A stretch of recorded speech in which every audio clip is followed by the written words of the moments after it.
عبداللہ بن مسعود رضی اللہ تعالیٰ عنہ، ان کی فضیلتیں بہت ہیں. ان کی دبلی پتلی ٹانگوں والے تھے تو لوگوں کبھی مذاق اڑاتے. اللہ کے نبی نے کہا دبلی پتلی ٹانگیں عبداللہ بن مسعود کی بہت زیادہ نام اعمال ترازو میں بہت وزنی ہے، مذاق مت کرو. اسی طرح سے حضرت عبداللہ بن مسعود رضی اللہ تعالیٰ عنہ کے بارے میں کہا جو قرآن سیکھنا چاہتا ہے عبداللہ بن مسعود سے تازہ فریش قرآن سیکھے. قرآن بہت اچھا پڑھتے ہیں. اور ایک بار حضرت عبداللہ بن مسعود سے رسول اللہ صلی اللہ علیہ وسلم نے کہا مجھے قرآن سناؤ. انہوں نے کہا یا رسول اللہ آپ پر قرآن نازل ہوتا ہے، میں آپ کو سناؤں؟ بولے ہاں، مجھے دوسروں سے سننا اچھا لگتا ہے. جس کی آواز پیاری ہو لوگوں کے دل اس کی طرف مائل ہوتے ہیں. تو عبداللہ بن مسعود رضی اللہ تعالیٰ عنہ سے قرآن کی فرمائش کی. عبداللہ بن مسعود رضی اللہ تعالیٰ عنہ قرآن سنانے لگے. اور جب سورہ نساء کی آیت پر پہنچے فَكَيْفَ إِذَا جَمَعْنَاهُمْ لِيَوْمٍ لَا رَيْبَ فِيهِ، اللہ تعالیٰ اس آیت میں اللہ کے نبی کو کہا کہ آپ تمام امتوں کے گواہ آپ کو بنایا جائے گا. اللہ کے نبی نے کہا حسبک، بولے رک جاؤ. عبداللہ بن مسعود کہتے ہیں جب میں چہرہ اٹھا کے دیکھا تو نبی علیہ الصلوۃ والسلام کے آنکھوں سے آنسو جاری ہو گئے. قرآن سمجھے تو روئے گا آدمی. صحابہ روتے تھے، عرب لوگ روتے ہیں. جب بھی قرآن کی آیتیں تلاوت کی جاتی ہیں اس کے دل پہ اثر ہوتا ہے. پھر جب آواز اچھی ہو تو اور بھی زیادہ اثر ہوتا ہے. تو بہرحال ہمارے دل سخت تنگ ہو گئے ہیں، سخت اور تنگ ہو گئے ہیں. اللہ کے نبی سے پوچھا میرا دل سخت اور تنگ ہو گیا ہے تو کیا کرنا ہے؟ اللہ کے نبی نے فرمایا جیسے لوہے کو زنگ لگتا ہے تو لوہے کا زنگ دور کرنے کے لیے آگ میں جلاتے ہیں. قرآن مجید کی تلاوت سے دلوں کا زنگ دور ہوتا ہے، دلوں کا میل کچیل دور ہوتا ہے، دل صاف ہوتا ہے. تو قرآن مجید کی تلاوت کرنا چاہیے. آج ہم نے قرآن مجید کی تلاوت چھوڑ دیا ہے. آئیے میں حدیث سناتا ہوں آپ کو. حضرت عبداللہ بن مسعود رضی اللہ تعالیٰ عنہ فرماتے ہیں کہ رسول اللہ صلی اللہ علیہ وسلم نے فرمایا قال رسول اللہ صلی اللہ علیہ وسلم ایھا الناس، اے لوگو، انہ لیس من شیء یقربکم من الجنۃ ویباعدکم من النار الا قد امرتکم بہ.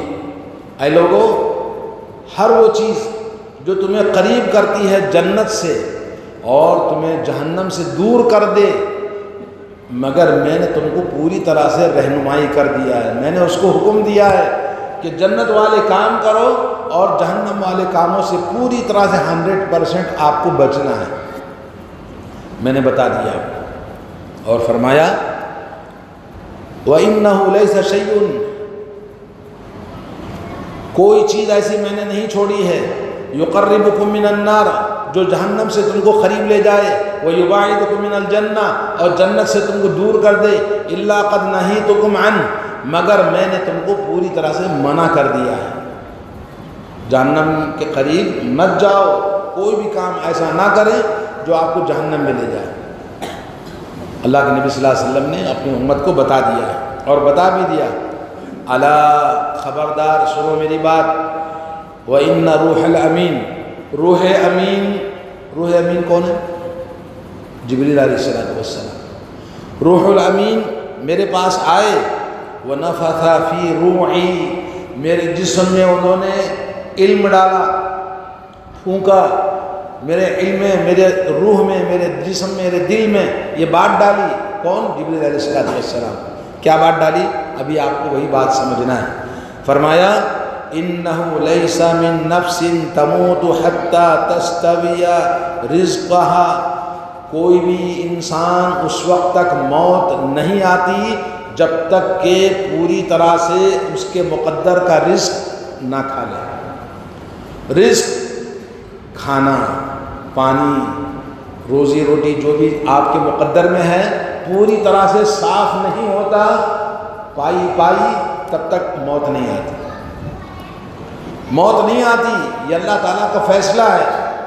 اور نبی علیہ الصلوۃ والسلام نے فرمایا فاتقوا اللہ، اللہ سے ڈرو، تقوی اختیار کرو، واجملوا فی الطلب، لوگوں اللہ سے روزی طلب کرنے میں اچھے طریقے سے مانگنا، زبردستی نہیں، حرام نہیں اور ظلم نہیں، روزی اچھے طریقے سے اللہ سے طلب کرو۔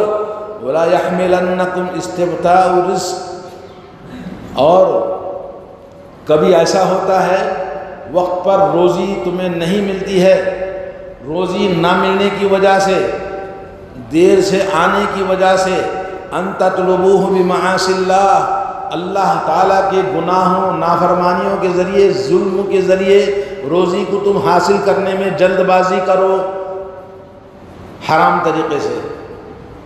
پیسے کی ضرورت ہے، پیسہ تمہارے مقدر میں ہے تو تم کو ملے گا، مگر حرام طریقے سے روزی کمانا، جھوٹ بولنا، دھوکہ دینا، لوگوں کا مال ہڑپ کر جانا، زمینوں کو ہڑپ کر جانا اور ایک دوسرے کو دھوکہ دینا، چیٹنگ کرنا، غلط بات کہہ کر مال ہتھیانا، ایسا کام نہ کرو، اللہ سے ڈرو۔ اور فَإِنَّهُ لَا يُدْرِكُ مَا عِندَ اللَّهِ إِلَّا بِطَاعَتِهِ، فرمایا خبردار سن لو، اللہ تعالیٰ کے پاس ما عند اللہ، جو اللہ کے پاس میں ہے رزق، وہ اللہ کی اطاعت سے، اس کی بندگی سے ہی حاصل کیا جا سکتا ہے، اللہ کی نافرمانی کر کے حاصل نہیں کیا جا سکتا۔ جو چیز اللہ کے پاس سے آپ لینا چاہتے، روزی دینے والا کون ہے؟ اللہ، تو روزی اللہ سے ملتی ہے تو اللہ کی نافرمانی سے جو روزی حاصل کی جاتی ہے اس میں آپ کی ہلاکت ہے، کیونکہ اوپر آپ نے سنا جنت والے کام، جہنم والے کام اللہ کے نبی نے بتا دیا۔ تو مومن کو چاہیے کہ وہ جنت والے کام کرے۔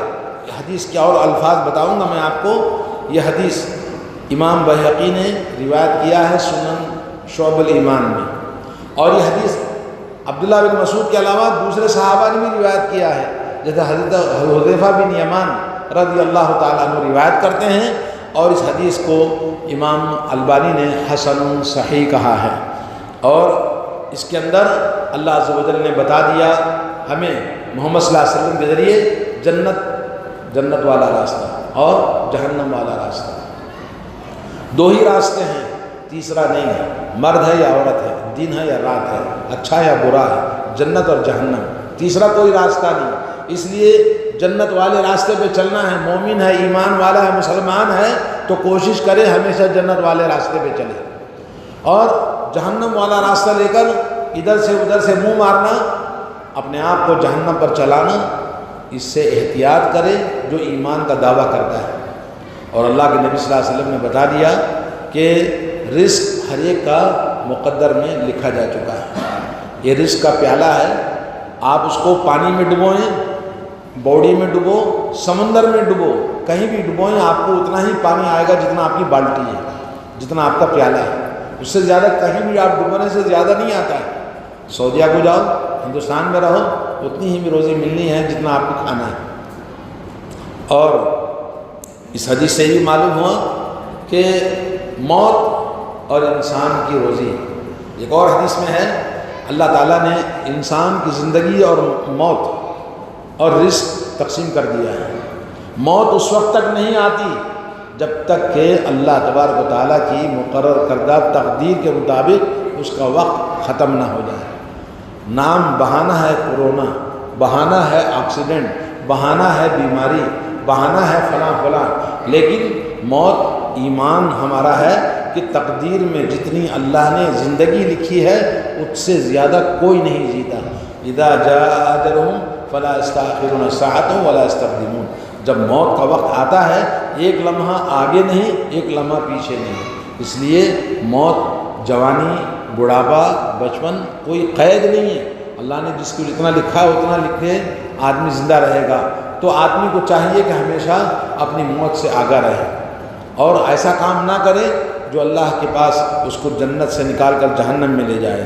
اور اس حدیث سے یہ بھی فرمایا طلب الدنیا، دنیا کی طلب، ہوس، خواہشات دنیا، حرام مال کے ذریعے، جیسا کہ سب کر رہے ہیں میں بھی کر رہا ہوں، یا ایھا الذین آمنوا لا تاکلوا اموالکم بینکم بالباطل، اے ایمان والو لوگوں کے پاس غلط باطل طریقے سے، فاسد طریقے سے مال نہ کھاؤ۔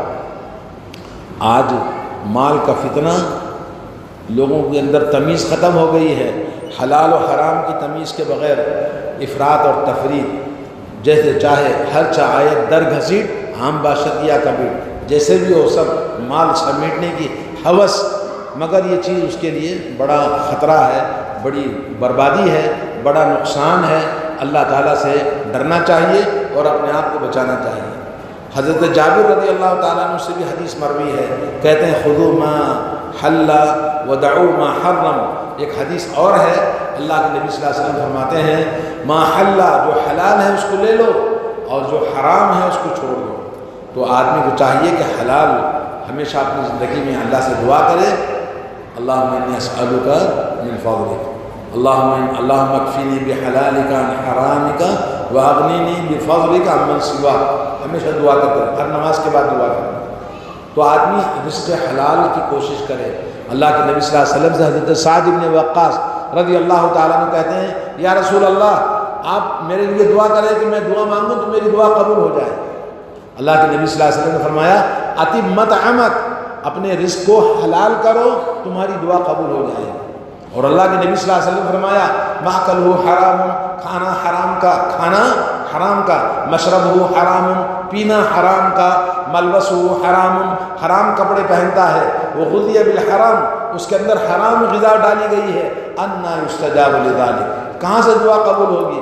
یا رب یا رب، ہاتھ اٹھا کے لمبی لمبی دعائیں کرتا ہے، جب دیکھو مسجد میں دم پڑھ پہ دم زمین کو گھسیٹتا رہتا ہے، جسم کو گھستا رہتا ہے، دعائیں پڑھ کے ادھر سے ادھر، ادھر سے ادھر، جب دیکھو دعا میں مشغول ہے، مگر معاملات کتنے خراب ہیں، ظلم کتنا ہے، معاملات میں ہڑپ کر کے بیٹھا ہے، دلوں کو توڑ کے رکھا ہے، خاندان کو پھوڑ کے رکھا ہے۔ تو ایسا انسان یہ سب کرنے سے فائدہ نہیں ہوتا ہے۔ معاملات کو صحیح ہونا چاہیے، اخلاق کو درست کرنا چاہیے، رزق حلال کی کوشش کرنی چاہیے، رزق حلال، کیونکہ رزق حلال جنت میں جائے گا، اور جو غذا حرام طریقے سے بدن پلا ہے وہ جنت میں نہیں جائے گا۔ جو جسم حرام مال سے پلا ہے وہ کہاں نہیں جائے گا؟ جنت میں نہیں جائے گا۔ تو دوستو اللہ سے ڈرنا چاہیے اور کوشش کرنی چاہیے کہ اپنی تقدیر پر بھروسہ رکھیں، اللہ کی ذات پر حسن ظن رکھیں، اللہ تعالیٰ سے ہمیشہ رزق حلال طلب کریں اور اللہ تعالیٰ کی نافرمانی نہ کریں، اور اللہ رب العالمین کو ہمیشہ دعا کرنا چاہیے کہ اللہ ہمیں رزق حلال عطا فرمائے۔ وصلی اللہ علی نبینا محمد وعلی آلہ وصحبہ اجمعین۔ السلام علیکم ورحمۃ اللہ۔